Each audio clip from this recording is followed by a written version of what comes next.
Hello साथियों, मैं अमरदीप कादियान। नमस्ते, प्रणाम, सलाम अलैकुम, सत श्री अकाल, जय मसीह की, राम राम जी, जय माता की, जय हिंद, जय भारत। साथियों, आपका स्वागत है डिसेंट फैमिली में। साथियों, आज हम बात करेंगे राइट ऑफ के बारे में। अगर आपका लोन राइट ऑफ हो गया है तो बैंक या एनबीएफसी कंपनी के पास क्या राइट्स हैं।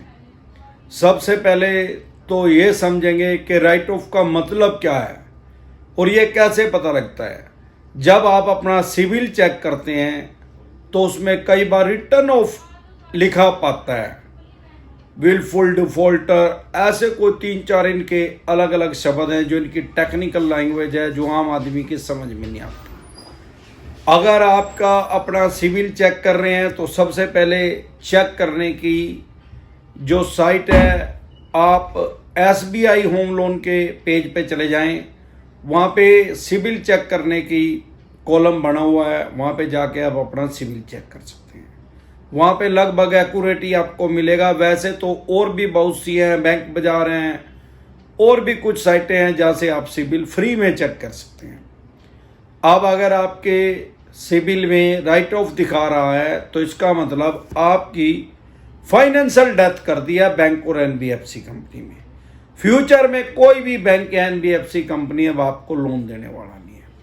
राइट ऑफ का मतलब क्या है, किया क्या है बैंक ने आपके साथ, उसने अपने लेजर में से, अपने अकाउंट में से उसको बट्टे खाते में डाल दिया है, मतलब अपने पोर्टफोलियो से उसको हटा दिया है। सामान्य बोलचाल की भाषा में बात करें तो जो बैंक या एनबीएफसी कंपनी का जो प्रॉफिट हुआ था और जो आपने उनका पैसा नहीं दिया, उसको उसमें से लेस करके अपना प्रॉफिट दिखा दिया।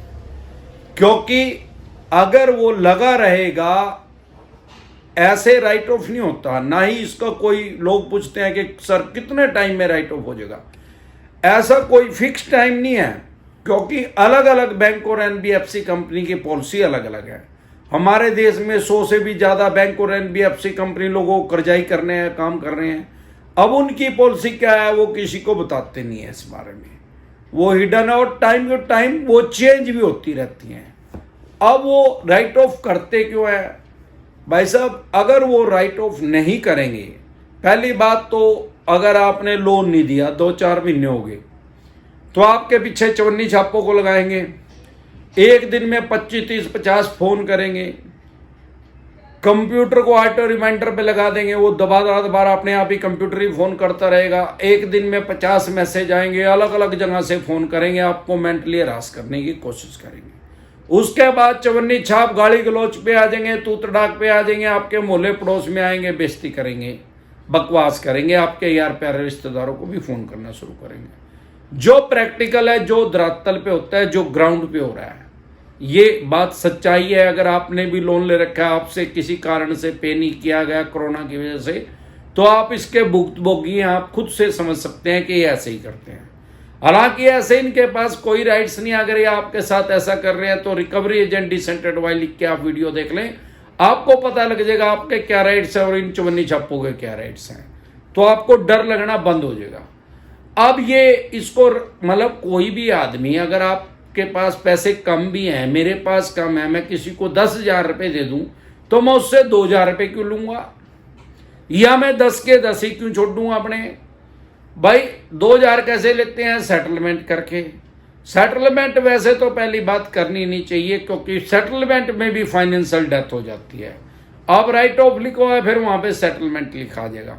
फ्यूचर में कोई भी बैंक या एनबीएफसी कंपनी आपको लोन नहीं देगी।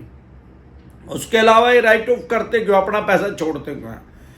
जब ये सारे तरीके यूज कर लेते हैं, चाणक्य जी ने 3000 साल पहले बताया था, साम दाम दंड भेद। जब ये हर तरीका यूज कर लेते हैं, चवन्नी छापों को छोड़ते हैं, 500 फोन करवाते हैं, हजारों फोन करवाते हैं, यार प्यारे रिश्तेदारों के पास फोन करते हैं, डराते धमकाते हैं, मोहल्ले पड़ोस में बेइज्जती करते हैं आदमी की, कानूनी धमकी देते हैं, फर्जी वकील बन के, फर्जी पुलिस बन के, फर्जी नोटिस भेजते हैं, असली नोटिस भी भेज देते हैं। जब इनको समझ में आ जाता है कि ये आदमी ज्यादातर असली नोटिस नहीं भेजते राइट ऑफ करते टाइम, भाई इसके पास पैसे है ही नहीं, ये तो देगा ही नहीं, या ये है ही लुचंगड़ी, तो देंदा ही नहीं, किसी कीमत पे भी नहीं देंदा। फिर बैंक और एनबीएफसी कंपनी की मजबूरी है उसको राइट ऑफ करना। क्यों?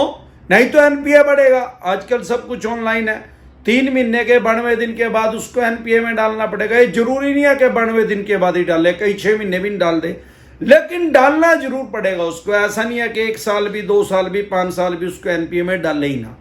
अब जब इनका एनपीए बढ़ेगा बैंक और एनबीएफसी कंपनी का, तो लोग पहले बैंक में अकाउंट खुलवाने से पहले एनपीए देखते हैं कितना है। शेयर बाजार में शेयर खरीदने से पहले एनपीए देखते हैं बैंक और एनबीएफसी कंपनी का। अगर ज्यादा होगा तो धड़ाम से नीचे गिरेंगे।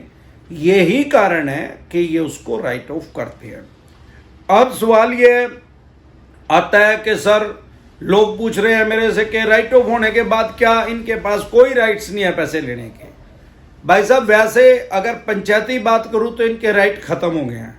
भाई वहां क्यों लिखा राइट ऑफ?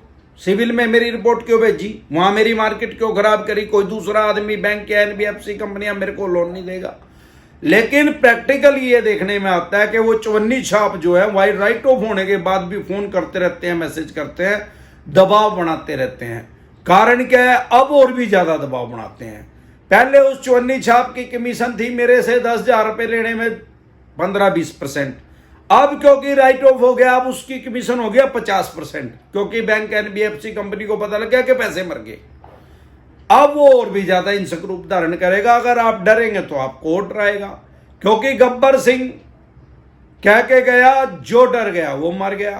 वो तो यार शोले फिल्म में पहले ही बता गया था गब्बर सिंह अपने जिंदे जी। तो अगर डरोगे तो फिर तो मरोगे। अब इस साल बेड बैंक आना था, क्योंकि हमारी फाइनेंस मिनिस्टर जो माननीय सीतारमण जी हैं, उन्होंने अलाउ कर दिया था बेड बैंक को। अब क्योंकि कोरोना 2 की दूसरी लहर आ चुकी है, अब मुझे नहीं लगता कि बेड बैंक आएगा, पर ये कभी ना कभी तो आएगा, क्योंकि उसकी परमिशन दे दी गई है। अब जब बेड बैंक आएगा तो मुझे ऐसा लगता है कि ये जो राइट ऑफ लोन है इसको भी उसको बेच दिया जाएगा। लेकिन इसमें आपके बचाव का एक तरीका है। अगर ये आपके लोन को राइट ऑफ कर दें, या किसी चवन्नी छाप एजेंसी को बेच दें, या बेड बैंक को बेच दें, या ये चवन्नी छाप आपको दोबारा परेशान करें राइट ऑफ होने के बाद भी, सीधा जाके इनके ऊपर कंज्यूमर कोर्ट में केस कर दूं, क्योंकि ये सेवा में कोताही बरत रहे हैं। भाई जो सेवा इन्होंने हमारे को देनी थी, अगर हम इनसे लोन भी ले रहे हैं तो ये एक किस्म के दुकानदार हैं, कोई हमारे ऊपर एहसान नहीं कर रहे। हम कहीं से टी शर्ट लेके आए तो हमने उसको पैसा दिया, उसको 10 रुपए इसमें बचे होंगे ना, और ऐसे ही यार ये अपने पैसे बेच रहे हैं, तो इनको हमें सेवा देनी पड़ेगी। सेवा में कोताही में इनके खिलाफ कंज्यूमर कोर्ट में केस करें, आपको कंपनसेशन भी मिलेगा, मुआवजा भी मिलेगा, कोई दिक्कत परेशानी आपको आएगी नहीं। आएगी तो अमरदीप कादियान बैठे, आप फिर कमेंट कर देना, आपकी समस्या का समाधान कर दिया जाएगा। इसके अलावा मैंने एक चैनल और बना दिया डिसेंट व्लॉग के नाम से, उसको देखे और लाइफ का मस्त मजा ले। नमस्कार।